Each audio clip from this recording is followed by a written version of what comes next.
কি খাচ্ছেন? হ্যাঁ ডাব খাই। হ্যাঁ হাঁপাই গেছেন নাকি? কতটি খাওয়া যায় বাবা? এই এখনো এতটি আছে, অথচ এই নিয়ে আষ্টটা। আষ্টটা আমাদের খাওয়া শেষ। এমনি তো 10-12টা খাওয়া শেষ। হুম? 10-12। হ্যাঁ তুমি দেখো আমাকে যে খাওয়াইছে এর ছবিটা তুলে লিও। আমাদের আমাদের এই মাদ্রাসার আমাদের শিক্ষক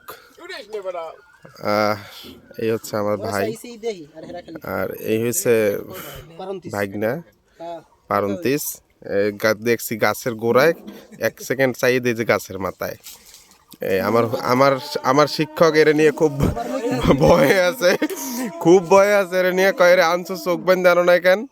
হ্যাঁ কোন ফায়া লই যাবে, আইতে দেরি ডাব পারতে সময় লাগবে না। এই দেখছেন ডাবের অবস্থা। ইয়া যারা দেখবেন এই ভিডিও অবশ্যই রোদে বইয়ে যেই দেখবেন। জি হ্যাঁ হ্যাঁ হ্যাঁ আপনাদের নিজেদের গাছের ডাব খাবেন, আমাদের কাছে দাবি করবেন না আবার।